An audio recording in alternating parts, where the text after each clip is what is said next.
మన vintage collections Kadambari collections పూర్ణిమ prints లో ఎంత కొంటే అంత ఉచితం.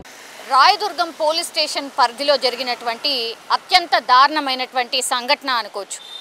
ఎందుకంటే ఈ మధ్యకాలంలో మనకు తెలుసు క్రైమ్ రేట్ చాలా పెద్ద ఎత్తున పెరిగిపోతోంది. ఎస్పెషల్లీ యువతలో మానసిక ఒత్తిడి పెరిగిపోతోంది కాబట్టి అట్లాగే ఆత్మహత్యలు కానీ హత్యలు కానీ ఇట్లాంటి చాలా పెద్ద ఎత్తున నమోదవుతున్నాయి. దట్టు జనవరి 2025 సంవత్సరం నుంచి కూడా ఇట్లాంటి వార్తలే మనం రోజుకి ఒకటో రెండో మినిమం వింటున్నాం. అందులో భాగంగానే మళ్ళా ఈరోజు కూడా రాయదుర్గం పోలీస్ స్టేషన్ పరిధిలో ఒక కంప్లైంట్ వచ్చింది. మా అన్న సూసైడ్ చేసుకున్నాడు అనేటువంటిది రాయదుర్గం పోలీస్ స్టేషన్లో ఒక కంప్లైంట్ దాఖలైంది.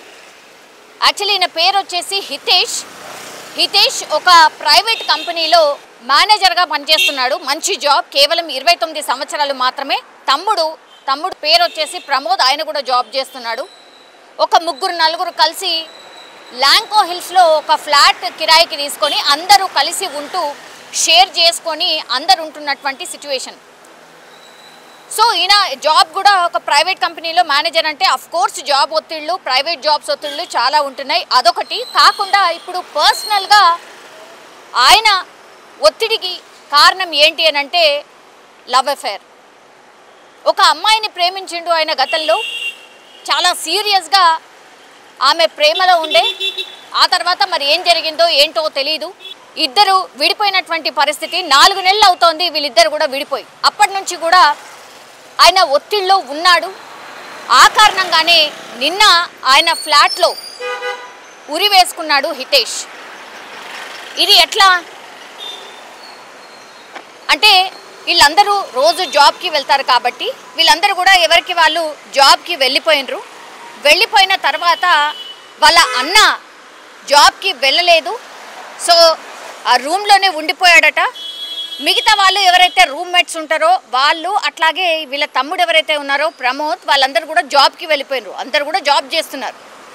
అందులో భాగంగానే వీళ్ళ షిఫ్ట్ టైమింగ్ అయిపోతుంటే ఒకరికొకరు ఫోన్ కాల్ చేసుకోవడం, లేకపోతే ఫుడ్ గురించో ఇంకో దాని గురించో ఫోన్ కాల్స్ చేసుకోవడం కామన్. అయితే ప్రమోద్ అట్లాగే వాళ్ళ అన్నకి హితేష్కి కాల్ చేశాడు. కాల్ చేస్తే ఎంతసేపు అయినా కూడా లిఫ్ట్ చేయట్లేదు. ఆయన ఎన్నిసార్లు కాల్ చేసినా లిఫ్ట్ చేయట్లేదు. దీంతో అనుమానం వచ్చింది. ఎందుకంటే ప్రమోద్కి తెలుసు వాళ్ళ అన్న ఒత్తిడిలో ఉన్నట్టు తెలుసు. ఎప్పటి నుంచి అయితే ఈ లవ్ బ్రేకప్ అయిందో అప్పటి నుంచి కూడా ఆయన ఒత్తిడిలో ఉన్నట్టు ఆయనకు తెలుసు కాబట్టే ఒక కంట కనిపెడుతూనే ఉన్నాడు. అందులో భాగంగానే మొన్న 16వ తారీఖున కూడా అన్నకి కాల్ చేసినప్పుడు తమ్ముడు ఎంతకీ లిఫ్ట్ చేయకపోవడంతో ఇంకో రూమ్మేట్ ఎవరైతే ఉంటారో ఆయన పేరు వచ్చేసి చిరంజీవి, ఆయనకు వెళ్ళి ఒకసారి చూడు అసలు ఎందుకు ఇట్లా ఫోన్ కాల్ లిఫ్ట్ చేయట్లేదు ఏంటి అని చూడమన్నప్పుడు లాక్ చేసి ఉంది.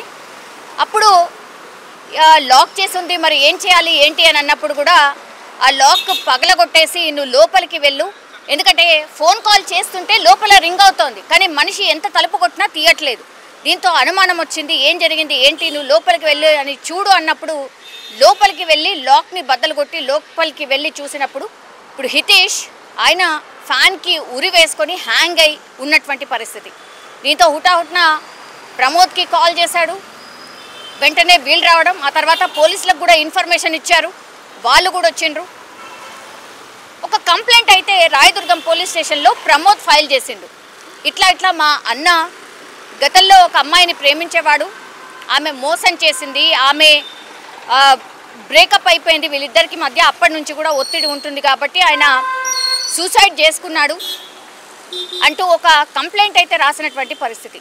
నిజంగా ఎంత బాధాకరం అంటే ఇంత మంచిగా చదువుకొని ఇంత మంచి జాబులు చేస్తూ లైఫ్లో అన్నీ కూడా అంటే కష్టాలు ఉంటాయి, నష్టాలు ఉంటాయి, సుఖాలు ఉంటాయి, అన్నీ ఉంటాయి.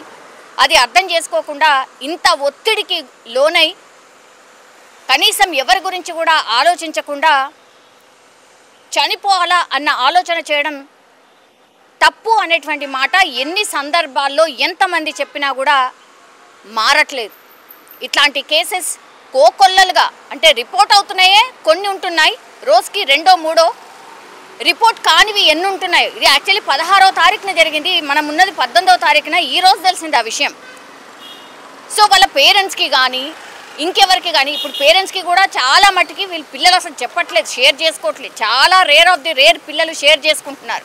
అండ్ దట్టు వేరే కులం వాళ్ళు, లేకపోతే మనకు తెలుసు కదా మన కులం ఏంది, వాళ్ళ జాతి ఏంది, ఇట్లాంటి మాటలు కూడా ఇంకా కూడా పేరెంట్స్ మాట్లాడుతున్నారు. ఇంత చదువుకొని సమానంగా ఉద్యోగాలు చేసినా సరే ఇంకా కూడా కొన్ని ఫ్యామిలీస్ అట్లనే ఆలోచిస్తున్నాయి. మరి అదా రీజన్ ఏంటో తెలియదు. ఇప్పుడు డైరెక్ట్గా పోలీస్కి ఇచ్చినటువంటి కంప్లైంట్లో మా అన్న చావుకి కారణం ఈ అమ్మాయే కావచ్చు, మేబీ బ్రేకప్ అయిన తర్వాత ఆయన ఒత్తిడిలో ఉన్నాడు అనేటువంటిది రిపోర్ట్ చేసినటువంటి సందర్భం.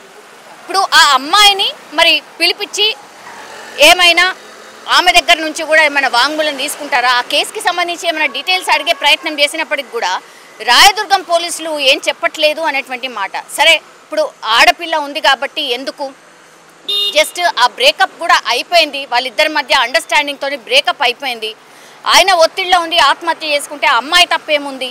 నిజంగా ఇట్లాంటి వర్షన్స్ కూడా వినిపిస్తాయి. కానీ ఒకవేళ న్యూస్ బయటకు రాకపోయినా ఆమెనైతే పిలిపించి విచారణ చేసే అవకాశం అయితే డెఫినెట్లీ ఉంది ఒకటి.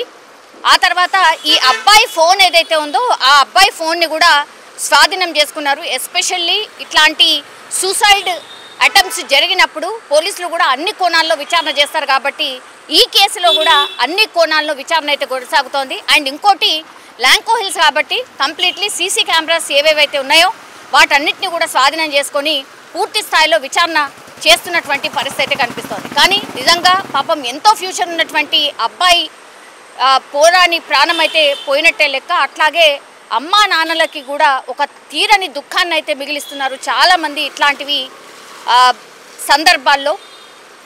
బట్ ఒక రిక్వెస్ట్ మాత్రం ఉంటుంది, ఎందుకంటే ఆలోచించండి, ఒక్క నిమిషం మీ పేరెంట్స్ గురించి ఆలోచించండి. మన అనేవాళ్ళు చాలామంది ఉంటారు, అది ఆలోచిస్తే మాత్రం ఇట్లాంటి వాటి నుంచి బయటపడే అవకాశం ఉంటుంది. అట్లాగే ఇట్లాంటి సూసైడ్ టెండెన్సీయో లేకపోతే ఒత్తిడో ఉన్నప్పుడు ఇప్పుడు చాలా డాక్టర్స్ అందుబాటులో ఉన్నారు. ఆ డాక్టర్స్ దగ్గరికి వెళ్ళి మాట్లాడండి, మీ ప్రాబ్లం చెప్పండి, వాళ్ళు ఒక సొల్యూషన్ తీసుకొస్తారు. ఇంత అందుబాటులో ఉన్న వ్యవస్థను కూడా వాడకుండా కేవలం చావే అన్నిటికీ పరిష్కారం అనుకోవడం మాత్రం చాలా తప్పు. చాలామంది ఎక్స్పర్ట్స్ కూడా ఇదే చెప్తున్నటువంటి పరిస్థితి కనిపిస్తోంది. కానీ రాయదుర్గంలో పాపం ఒక అబ్బాయి మాత్రం జస్ట్ లవ్ ఫెయిల్యూర్ వల్ల సూసైడ్ చేసుకున్న సందర్భం.